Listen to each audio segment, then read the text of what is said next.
Dans les grandes gueules, nous sommes aujourd'hui avec Alain Escadas, c'est le président de l'association Civitas. Monsieur Escadas, bonjour, bienvenue Bonjour. dans les grandes gueules. Vous avez organisé cette manifestation qui a fait tant de bruit dimanche. Il y en avait deux, Il y avait celle de samedi très calme, celle de dimanche assez mal terminée, on va y revenir. Vous êtes à la tête d'un groupe borderline intégriste. C'est pas moi qui dis ça, c'est l'archevêque de Paris, le cardinal 23. Qu'est-ce que vous lui répondez ? Mais hélas, je pense qu'il est surtout embarrassé parce que, d'une certaine façon, je représente sa mauvaise conscience. C'est-à-dire qu'en réalité, j'ai depuis quelques mois maintenant le rôle de lui rappeler que ce que les catholiques attendent d'un prélat, c'est qu'il s'exprime en tant que catholique, pas simplement en tant que citoyen, comme il le répète trop souvent, mais en tant que prélat du haut de sa charge épiscopale. Et donc je suppose qu'évidemment, cela crée un petit peu Et lui-même s'est prononcé lui. contre le mariage gay. Oui, contre le mariage gay, mais à titre de citoyen. Et ce que je répète souvent, c'est que quand on est prélat des Gaules, c'est en tant que prélat du haut de sa charge épiscopale qu'on doit s'exprimer, non pas en tant que citoyen. Vous êtes un intégriste ? Un intégriste ? Je ne suis pas un intégriste, je suis un catholique. Oui, Dans mais, toute l'acceptation de son terme, dans l'intégralité du contenu doctrinal que cela suppose. C'est-à-dire Oui. C'est-à-dire qu'est-ce qui vous que- différencie d'un catholique autre, par exemple, comme Monseigneur 23 ou d'autres aussi? Mais c'est-à-dire que je ne retranche rien de la doctrine de l'Église pour plaire au monde. C'est-à-dire que ce que je considère, c'est que quand on est catholique, on assume l'entièreté de la doctrine de l'Église et qu'on ne se met pas à édulcorer le message pour plaire au monde, parce que ce serait plus facile à vivre. Et le aimez-vous les uns les autres, qu'en faites-vous? Aimez-vous les uns les autres n'empêche pas qu'il y ait des règles morales qui entourent cet amour. Mais aimez-vous les uns les autres, et pourtant dans votre manifestation, il n'y a pas eu beaucoup d'amour, c'était surtout de la haine, même certains se sont fait taper dessus par vos copains. Alors je pense que là c'est vraiment résumer la chose à une caricature. D'abord il y a eu beaucoup d'amour, au contraire. Les messages de cette manifestation ne se sont pas résumés aux 2-3 minutes d'échauffourée qui ont fait la une de certains médias. Il y avait avant tout beaucoup de familles qui sont venues Est-ce que vous défendre. regrettez ces violences ? Ce que je regrette, c'est que des mouvements, des militants du mouvement Femen soient venus agresser les gens qui manifestaient pacifiquement. Il faut quand même mettre Agresser les choses. comment ? Il faut remettre les choses dans leur contexte. Ces militants du mouvement Femen sont venus avec des bonbonnes lacrymogènes à la main. Elles ont gazé des familles qui manifestaient pacifiquement. Elles ont vidé le contenu de leurs bombes lacrymogènes au visage de femmes et d'enfants. On a des plaintes de parents dont les enfants en poussette ont reçu le contenu de ce genre de spray lacrymogène au visage. Des enfants qui ont été conduits chez des médecins.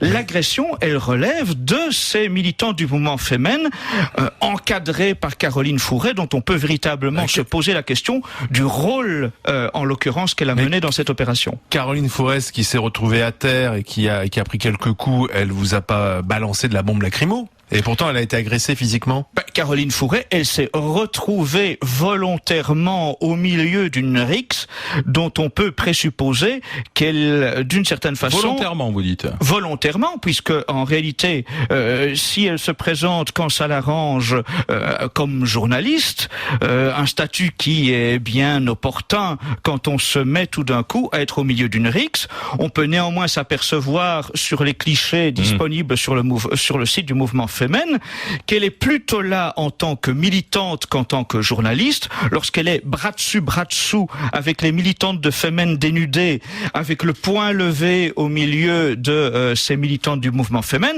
on n'a pas l'impression que c'est une attitude de journaliste qui vient faire un Donc petit en fait, reportage. quelques femmes, ça vous fait peur, hein. C'est étonnant, hein. Parce qu'elles étaient pas très nombreux. En tout cas, écoutez, ce qui fait peur à des parents, et je peux comprendre... Il n'y avait pas que des parents, hein. Quand on regarde les vidéos, il n'y avait pas que des parents, il y avait aussi des gens assez baraqués qui visiblement avaient envie de faire le coup de poing, hein. Mais quand on parle d'un sujet, il faut pas uniquement voir la fin de l'instant, il faut voir le début, il faut voir ce qui a généré le problème. Ce qui a généré le problème, c'est que ces militants du mouvement Femen aient déversé le contenu de leur bombe lacrymo dans le visage d'enfants.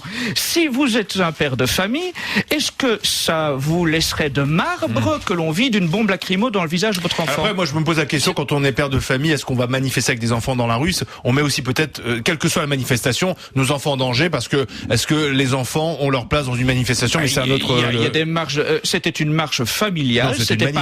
Mais c'était pas destiné avec des propos assez violents dans les slogans. Pas du tout. C'était destiné à être une marche des familles contre un projet de loi. Je ne vois pas pourquoi les familles ne pourraient plus marcher tranquillement pour défendre leurs objectifs, leurs revendications. J'ai un mail qui est arrivé, c'est Anne-Marie qui dit: moi je suis adhérente de l'association, j'étais à la manif de dimanche. Deux choses, il y avait beaucoup d'enfants qui ont été choqués par la présence de ces femmes en culotte qui n'avaient rien à faire là. Les slogans portaient surtout sur le fait que nous voulions protéger les enfants. Les homos, on s'en fout, s'ils veulent faire leur vie, qu'ils la fassent, mais il ne faut pas jeter des enfants en pâture à cette idéologie. Bon, elle vous donne raison. Mais bon, en même temps, elle était dans la manif. Vous êtes homophobe ? Je ne suis pas homophobe. L'homophobie est un terme, un concept créé par le lobby homosexuel. Et je tiens absolument à répéter cela. C'est que tout est résumé dans cette petite phrase déclarée en 2004 par le président de SOS Homophobie. Quiconque est contre le mariage homosexuel est homophobe. C'était le président de SOS Homophobie qui déclarait cela. Eh bien, en réalité, le terme homophobie aujourd'hui est destiné à anathémiser quiconque est opposé à ce projet de loi. Pourtant, on a entendu dans votre manifestation dimanche, à travers les reportages, certains dire: oui, les homos, il faut les rééduquer, c'est pas des gens comme nous. Après que vous ayez est-ce que dans vous partagez une manifestation, cette opinion? Je suis contre tous les camps de rééducation. C'est des gens comme nous, les homos? Ce sont des gens dont le comportement sexuel déroge à la norme. Voilà tout. C'est quoi la norme? Il y a une norme qui est celle de l'hétérosexualité. Je pense que quand même vous ne nierez pas que si vous êtes là, vous et moi, c'est parce que au départ vous êtes et moi aussi le résultat de l'union et de l'amour d'un homme et d'une femme. Un homosexuel. Tout comme un homosexuel. Exactement. Mais bien sûr, ce qui était notre slogan principal de ce dimanche, nous sommes tous des enfants d'hétérosexuels. Mais qu'est-ce qui vous gêne tant dans l'union entre deux hommes ou deux femmes? C'est que cela ne doit pas être institutionnalisé sous l'étiquette du mariage, parce que c'est à ce moment-là ouvrir la boîte à Pandore, c'est remettre en cause la définition du mariage pour permettre à ce moment-là toutes les dérives les plus destructrices. Parce que c'est au nom de votre foi, donc au nom du catholicisme que vous partez en guerre, si j'ose dire, contre. Mais ça pourrait être tout à fait partagé par n'importe qui. Non, mais tout à fait. Vous l'avez dit au départ, puisque vous reprochez même au Cardinal 23 de parler en tant que citoyen et non pas en tant que prélat des Gaules. Donc vous êtes catholique opposé à ce mariage pour tous. Absolument. Mais c'est un mariage civil, c'est-à-dire que ces mariages ne seront pas célébrés à l'église. En quoi ça vous concerne finalement? Mais en quoi ça vous... Non mais vraiment, c'est une question que je me pose en vous entendant. En quoi ça vous concerne? Les catholiques ne sont pas des citoyens de seconde zone. Hein. Non, on peut tous avoir un avis. Exactement. Exactement. Mais en quoi vous dites il faut vraiment mener un combat contre ça? Pourquoi? D'abord, le rôle de Civitas, c'est de faire entendre la voix catholique dans le débat politique. On est tout à fait dans notre rôle. Et parce que nous considérons qu'il y a là quelque chose qui met en danger le modèle familial qui est pour nous le socle de base de la société. Parce que, encore une fois, je répète, c'est ouvrir la boîte à Pandore sans que l'on mesure réellement les conséquences, l'ampleur des conséquences de ce projet de loi. En quoi ça met en cause le modèle familial? Eh bien, prenons le cas de l'enfant, par exemple, puisque c'est quand même, à notre sens, la plus importante des victimes de cette subversion du modèle familial. L'enfant qui serait adopté. L'enfant qui serait adopté dans ce schéma homoparental, eh bien, je crains véritablement qu'il se retrouve dans une situation qui ne contribue absolument pas à son épanouissement psychologique. Sur quoi reposent ces craintes? Sur quoi reposent ces craintes? Sur le résultat de toute une série d'études, notamment celle menée il y a quelques mois à peine par l'Université du Texas avec le professeur Mark Regnerus. Et que dit cette étude? Cette étude qui dit que dans une proportion nettement supérieure à la moyenne des enfants et adolescents de leur âge, les enfants et adolescents vivant en schéma homoparental sont beaucoup plus donc sujets à boulimie, anorexie, dépression nerveuse, tentative de suicide, tentative d'automutilation,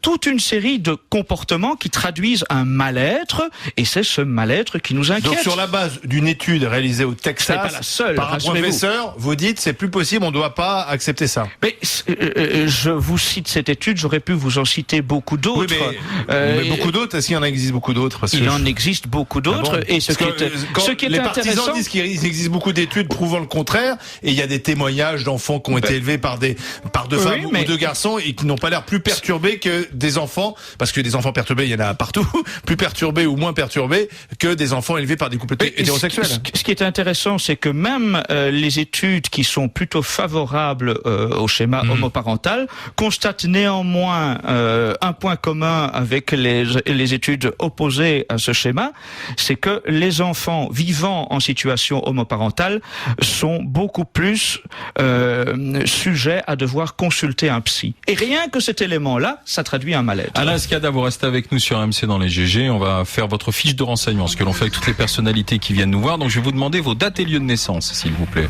16 mai 1970. Où ça? À Bruxelles. Vous êtes belge? Je suis belge. Et vous faites un combat donc en France? Et depuis... la Belgique a adopté l'homoparental, le mariage homo. Hélas, oui. Et par ailleurs, effectivement, c'est donc une association française qui m'a demandé de prendre sa direction. Mais donc ça veut dire qu'en Belgique, les enfants sont traumatisés? Parce que ça veut dire qu'en Belgique, on voit déjà quand même beaucoup de problèmes liés à ce sujet, à cette problématique, notamment le fait que des organismes destinés à placer des enfants orphelins se retrouvent condamnés parce qu'ils n'ont pas voulu remettre des enfants à des duos homosexuels alors que leur philosophie est catholique, ouvertement catholique. On continue la fiche de renseignement. Après les dates et lieux de naissance, votre situation de famille, s'il vous plaît. Je suis célibataire. Pas d'enfant? Pas d'enfant puisque je suis célibataire. C'est célibataire vivant en couple? Non, célibataire. Ce qui homo? Certainement pas. Homo refoulé? Ni homo refoulé, ni homo assumé, je suis un hétérosexuel qui attend de trouver son épouse dans un prochain jour. Aujourd'hui, vous ne savez pas ce que c'est d'élever un enfant. Mais vous en parlez beaucoup, mais vous savez pas ce que c'est. Ni le mariage d'ailleurs. Mais écoutez, je pense que ni l'un ni l'autre finalement. Vous êtes gonflé de faire la leçon aux autres. Je pense tout de même que il n'y a pas besoin d'être drogué pour savoir que la drogue est néfaste. On continue. Profession, je suis gérant d'une petite entreprise à Bruxelles spécialisée dans la vente de livres anciens. Et vos revenus? Mes revenus sont liés à cette... Combien gagnez-vous? C'est quelque chose qui est du domaine privé.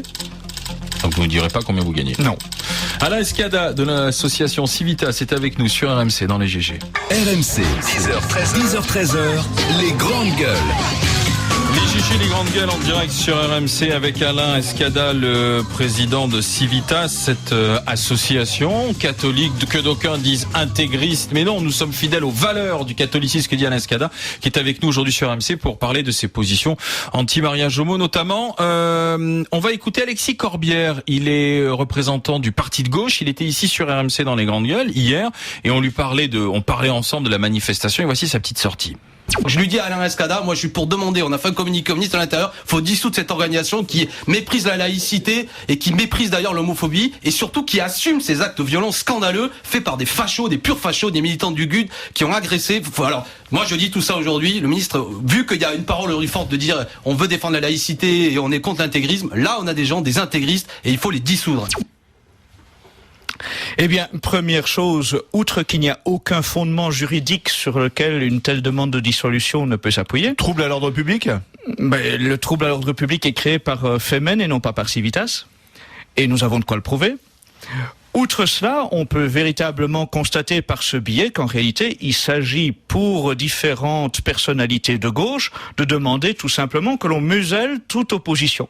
Si c'est ça, à quand demain le goulag, le camp de rééducation? Est-ce que il faut enfermer tous les malpensants, tous ceux qui ont un a priori réactionnaire? Quels sont vos liens avec l'extrême droite? Mes liens avec l'extrême droite sont les mêmes que ceux avec la droite, le centre droit. Pour nous, il s'agit en tant que mouvement catholique cherchant à influencer les décideurs politiques de prendre langue avec tous les mouvements politiques représentés à l'Assemblée nationale belge. Non, j'en ai été, il y a de cela 15 ans, attaché parlementaire pendant 6 mois d'un député. Ça s'est limité à cela. Il y a 15 ans, pendant 6 mois. Vous partagez ces convictions-là? Je suis quelqu'un de droite et ce n'est pas un gros mot. Non, mais pas d'extrême droite. mais pas d'extrême droite. De la droite nationale. De la droite nationale, et je l'assume. Et quand Corbière parle de laïcité, parce que finalement dans un pays laïque, certes, votre point de vue est intéressant, mais il ne compte pas plus que d'autres points de vue. Or, on a l'impression qu'aujourd'hui, c'est les catholiques contre le gouvernement. Mais que je sache, il n'y a pas un devoir d'être laïque ou de mourir en France. Est-ce que les non-adeptes du fondamentalisme laïque ont encore le droit de s'exprimer? On est aujourd'hui devant un intégrisme laïque qui cherche à museler quiconque n'est pas de cet avis. On va vous faire écouter une autre déclaration. Je crois que le Front National est dans une grande dynamique. Je pense qu'effectivement, on pourrait assister demain à une vague bleu marine. Marine Le Pen? Je suis personnellement pour une union large de l'ensemble des forces de droite pour faire opposition à la gauche qui, elle, ne manque jamais de s'allier avec l'extrême gauche. Donc l'UMP, Front National, main dans la main. Je considère qu'il faut pouvoir proposer une alternative à l'ensemble des forces de gauche. Et si vous votiez en France, vous pourriez voter Marine Le Pen? Oui. Mais je pourrais aussi bien voter Sarkozy ou De Villiers en fonction des circonstances. Mais je n'ai, moi, aucun tabou. Il me semble que, par rapport aux valeurs familiales, l'éventail politique vis-à-vis duquel nous nous situons va de l'UMP au Front National en passant par le PCD et le MPF. Troisième déclaration. Il est des quartiers où je peux comprendre l'exaspération de certains de nos compatriotes, pères ou mères de famille rentrant du travail le soir, apprenant que leur fils s'est fait arracher son pain au chocolat à la sortie du collège par des voyous qui lui expliquent qu'on mange pas pendant le ramadan. L'islam, c'est l'ennemi? L'islam, ce n'est pas l'ennemi, mais il y a de fait un problème avec un développement islamique non contrôlé. Copé à la tête de l'UMP, ça peut être une tête de pont justement pour ce rapprochement avec le Front National? Ça peut en tout cas être une occasion de rompre avec le politiquement correct et de libérer la parole de certains Français. Libérer la parole, c'est quoi? C'est s'en prendre aux musulmans? Non, c'est permettre aux Français de cesser l'autocensure. C'est permettre aux Français, en matière d'immigration, en matière de valeurs familiales, en matière d'insécurité, sur toute une série de domaines. Je pense qu'aujourd'hui... C'est l'étranger. Par rapport sur l'insécurité, c'est l'étranger, c'est le musulman qui est... Mais non, pas nécessairement. Pas nécessairement. Il faut avoir une vision sans tabou. Et c'est quoi une vision sans tabou? Une vision sans tabou, c'est de dire quand il y a un problème avec une croissance non maîtrisée des mosquées en France, il y a un problème et on a le droit de le dire. Il y a trop de mosquées en France. Il y a trop de mosquées en France. Elles se multiplient à une cadence inquiétante. Et il me semble que nous avons le droit de le dire. Il y a trop de musulmans en France? Il y a très certainement à se poser des questions sur une expansion galopante de l'islam en France. Il y a des questions à se poser. Une expansion. Simplement de la religion, mais comment est-ce qu'on lutte contre? Parce que ces gens-là sont français.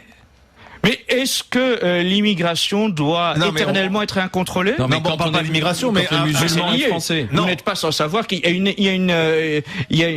a quand même un lien entre immigration et religion et développement de l'islam en France. Il y a beaucoup de Français musulmans. Bien entendu. Qu'est-ce qu'on fait alors? Mais qu'est-ce qu'on fait Vous dites qu'il y a trop de mosquées, mais si les Français musulmans veulent pouvoir prier comme des Français catholiques, où est le problème?